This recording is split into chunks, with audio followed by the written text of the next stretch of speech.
MSNBC decided to show a highlight of the Medicare-For-All hearings and then immediately talk about how Medicare-For-All is not feasible.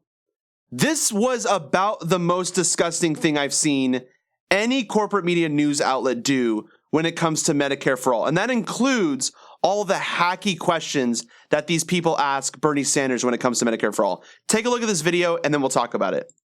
Welcome back to Velshi and Rule. Members of the House are holding their first congressional hearing on Medicare for All. It's a health care plan that's been sponsored by more than 100 Democrats, including most of the Democratic presidential candidates. This legislation would create a single-payer, well, sort of.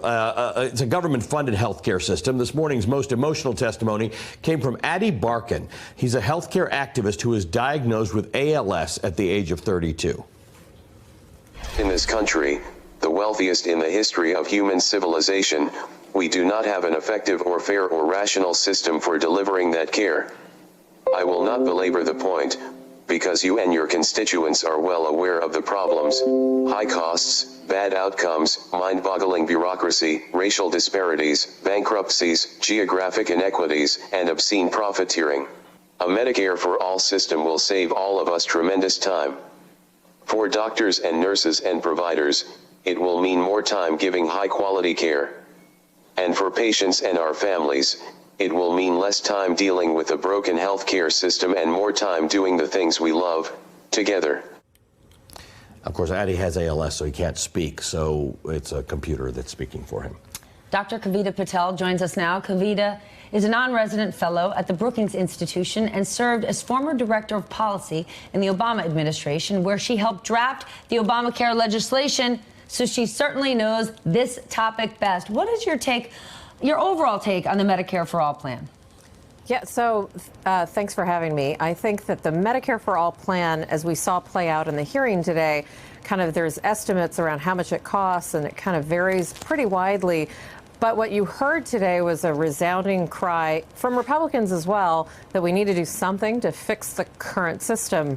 As somebody who worked on the Affordable Care Act, I would tell you that what we probably need to do is actually strengthen back the Affordable Care Act and then take very seriously this kind of universal outcry from Americans to do something better.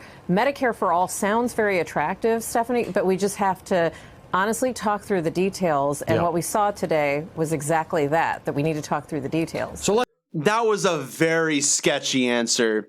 And I really didn't like that they had her on out of all the people. They literally said that this lady helped draft the Affordable Care Act, and so therefore she really knows a lot about the subject on Medicare for All. Understand, MSNBC knows this very well. The Affordable Care Act is not the same thing as Medicare for All. They are almost polar opposites. The Affordable Care Act basically forced people onto the private health insurance industry, whereas Medicare for All would force everyone onto a public health care industry, which is basically how every other developed nation makes it work. That's how they do it. So that was incredibly hacky to begin with. But then, she starts stumbling on her argument. She basically says, I don't think we should really look to Medicare for All. I think we should just make the Affordable Care Act stronger. And then I think that we should, I think we really need to talk through the details before we do Medicare for All, which is what we did today. So what you're saying is we need to talk through the details. That was the whole freaking point of the Medicare for All hearings.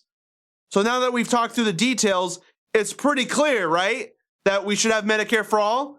She's basically like, no, we just need to make the Affordable Care Act stronger.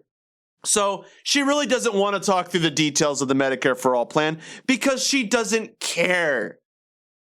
She wants the Affordable Care Act because she's bought out just like every other establishment Democrat that does not want Medicare for All. Look at who's advocating for Medicare for All. And on top of that, look who's really advocating for Medicare for All. So for example, Cory Booker, he was advocating for Medicare for All. Yet, when you look at the interviews, he always says, yeah, I think we should bring the age down to 55. And then after that, we'll figure it out. Which means I really want Medicare for 55 and older.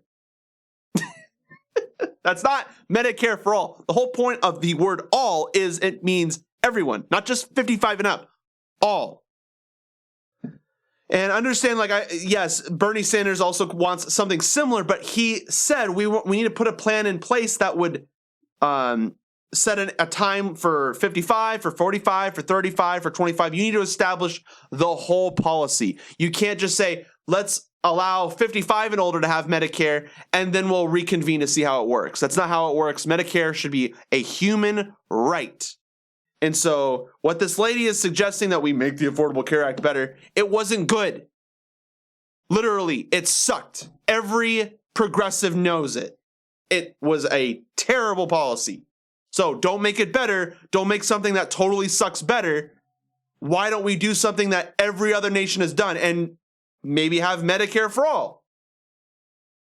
We had the hearings. We talked through the details. We did exactly what you said. So what are you doing? Why are you sitting on your butt? Why don't you do something about it and advocate for Medicare for all instead? So that was hacky. The fact that they even showed that video of the guy with the ALS and then immediately, yeah, but Medicare for all sucks.